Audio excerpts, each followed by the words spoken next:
വിജയുടെ ജനനായകൻ ഉടൻ തിയേറ്ററുകളിലേക്ക് എത്തില്ല. ചിത്രത്തിന് ഇതുവരെ സർട്ടിഫിക്കറ്റ് ലഭിച്ചിട്ടില്ലെന്നാണ് ചിത്രത്തിന്റെ നിർമ്മാതാവ് അറിയിച്ചത്. കഴിഞ്ഞ വർഷം ഡിസംബർ മുതൽ എച്ച് വിനോദിന്റെ Jana Nayagan central board of film സർട്ടിഫിക്കേഷന്റെ പരിഗണനയിലില്ലായിരുന്നു. ജനുവരിയിൽ റിലീസ് ചെയ്യുന്നതിന് ദിവസങ്ങൾക്ക് മുമ്പ് റിവേഴ്സിംഗ് കമ്മിറ്റിക്ക് അയച്ചതിനെ തുടർന്നാണ് വിവാദമായത്. 5 മാസങ്ങൾക്ക് ശേഷം ചിത്രത്തിലെ പ്രധാന നടൻ വിജയ് തമിഴ്നാട് മുഖ്യമന്ത്രിയായി. ചിത്രത്തിന്റെ HD പ്രിന്റ് 1 മാസം മുമ്പ് ഓൺലൈനിൽ ചോർന്നു. എന്നിട്ടും ചിത്രത്തിന് സർട്ടിഫിക്കറ്റ് ഇതുവരെ ലഭിച്ചിട്ടില്ല. നിലവിൽ വരാനിരിക്കുന്ന തമിഴ് ചിത്രമായ ജനനായകൻ ഇപ്പോഴും സെൻസർ ബോർഡ് ഓഫ് ഫിലിം സർട്ടിഫിക്കേഷന്റെ ഔദ്യോഗിക സർട്ടിഫിക്കറ്റിനായി കാത്തിരിക്കുകയാണ്. കഴിഞ്ഞ ദിവസം ഒരു ക്ഷേത്രത്തിൽ വെച്ച ജനനായകന്റെ നിർമ്മാതാവായ KBN പ്രൊഡക്ഷൻസിലെ വെങ്കട് കെ നാരായണൻ മാധ്യമങ്ങളോട് പ്രതികരിച്ചു. സിനിമയുടെ സ്റ്റാറ്റസ് വെളിപ്പെടുത്താൻ ആദ്യം മടിച്ചെങ്കിലും ഇതുവരെ സർട്ടിഫിക്കറ്റ് ലഭിച്ചിട്ടില്ലെന്ന് അദ്ദേഹം സമ്മതിച്ചു.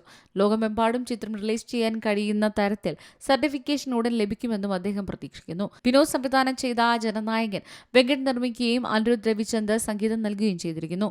പൊങ്കലായ ജനുവരി 9 തിയേറ്ററുകളിൽ റിലീസ് ചെയ്യാനായിരുന്നു ചിത്രം ആദ്യം തീരുമാനിച്ചത്. പക്ഷേ അവസാന നിമിഷം മാറ്റിവെക്കുകയായിരുന്നു. പരിശോധനാ സമിതിയിലെ ഒരു അംഗം പരാതി നൽകിയതിനെ തുടർന്ന് ചിത്രം പുനഃപരിശോധിക്കാൻ സമിതിക്ക് അയച്ചു. പക്ഷേ ഇതുവരെയും ചിത്രത്തിന് സെൻസർ സർട്ടിഫിക്കറ്റ് ലഭിച്ചിട്ടില്ല. News desk C Malayalam news. ഏറ്റവും പുതിയ വാർത്തകളും വിശേഷങ്ങളും വിരൽത്തുമ്പിലറിയാൻ സി മലയാളം ന്യൂസ് എല്ലാ ഡിജിറ്റൽ പ്ലാറ്റ്ഫോമുകളിലും ലഭ്യം.